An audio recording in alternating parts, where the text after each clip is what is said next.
episode of Whispered Horror. I am your host, Annabelle, and we will be reading from Carmilla, written by Joseph Sheridan, LeFanu. Chapter 8. Search.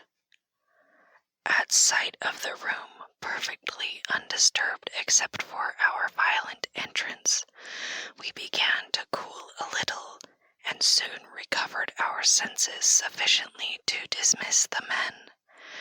It had struck Mademoiselle that possibly Carmilla had been wakened by the uproar at her door, and in her first panic had jumped from her bed and hid herself in a press or behind a curtain, from which she could not, of course, emerge until the major domo and his myrmidons had withdrawn. Now we recommenced our search and began to call her name. It was all to no purpose. Our perplexity and agitation increased.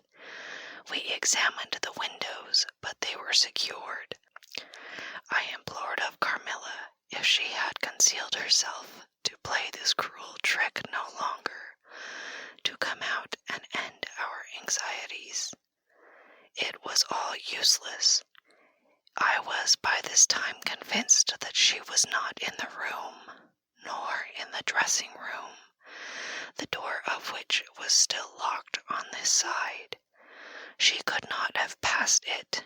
I was utterly puzzled.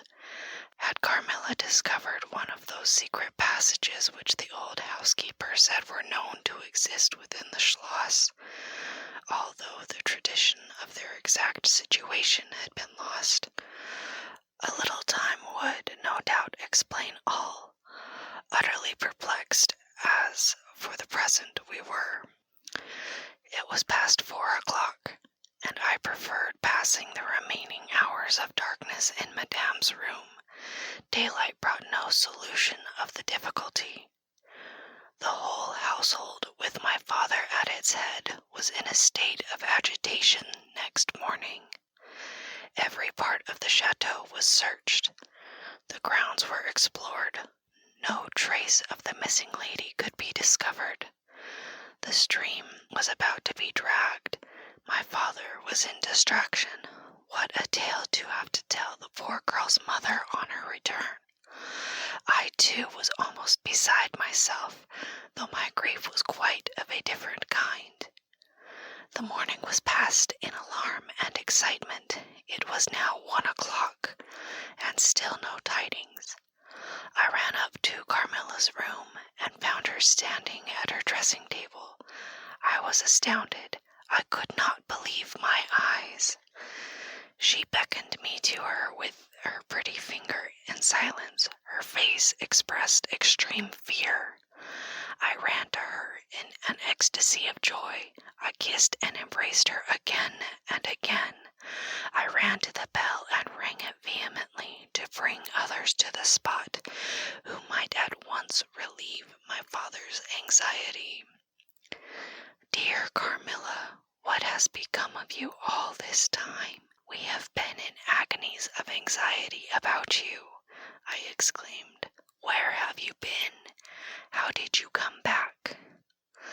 Last night has been a night of wonders, she said. For mercy's sake, explain all you can.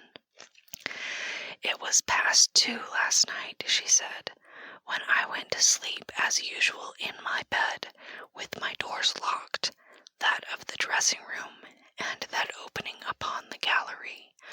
My sleep was uninterrupted, and so far as I know, dreamless, but I woke just now on the sofa in the dressing room there, and I found the door between the rooms open, and the other door forced. How could all this have happened without my being awakened? It must have been accompanied with a great deal of noise, and I am particularly easily wakened.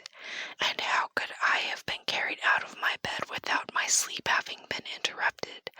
I whom the slightest stir startles.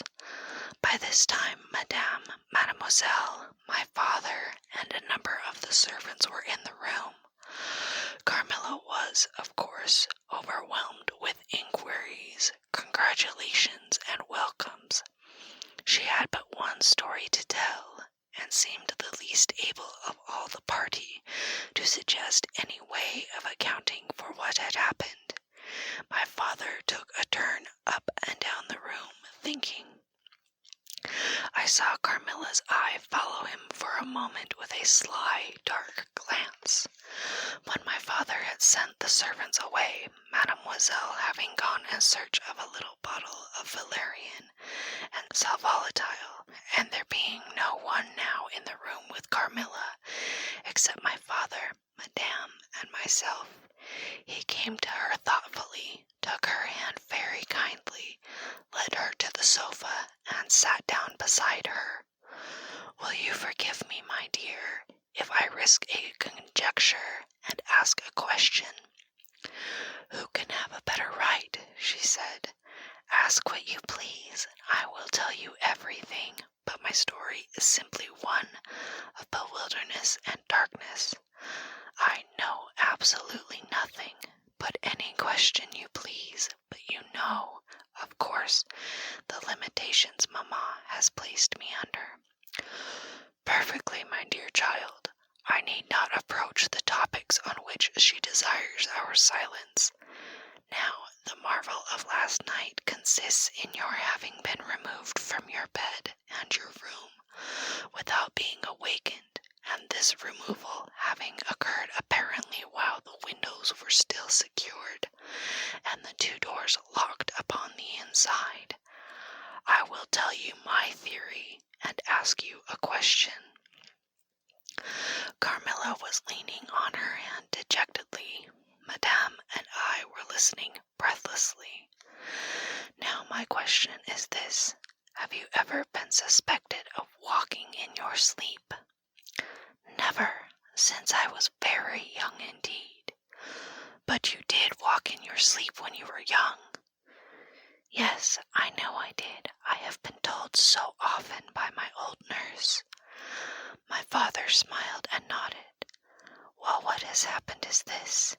You got up in your sleep, unlocked the door, not leaving the key as usual in the lock, but taking it out and locking it on the outside. You again took the key out and carried it away with you to some of the 25 rooms on this floor, or perhaps upstairs or downstairs. There are so many rooms and closets, so much heavy furniture, and such accumulations of lumber that it would require a week to search this old house thoroughly. Do you see now what I mean? I do, but not all, she answered. And how, Papa, do you account for her finding herself on the sofa in the dressing room, which we had searched so carefully?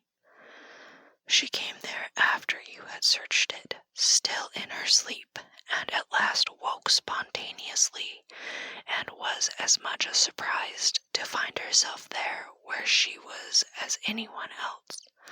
I wish all mysteries were as easily and innocently explained as yours, Carmilla, he said, laughing, and so we may congratulate ourselves on the certainty that the most natural explanation of the occurrence is one that involves no drugging, no tampering with locks, no burglars, or poisoners, or witches, nothing that need alarm Carmilla or anyone else for our safety. Carmilla was looking charmingly. Nothing could be more beautiful than her tints. Her beauty was, I think, enhanced by that graceful languor that was peculiar to her. I think my father was silently contrasting her looks with mine, for he said, I wish my poor Laura was looking more like herself, and he sighed. So our alarms were happily ended, and Carmilla restored to her friends. That concludes today's episode of Whispered Horror. Tune in next time to continue listening to Carmilla. Joseph Sheridan LeFanu. Thank you so much for listening, and remember, it's okay to be afraid of the dark.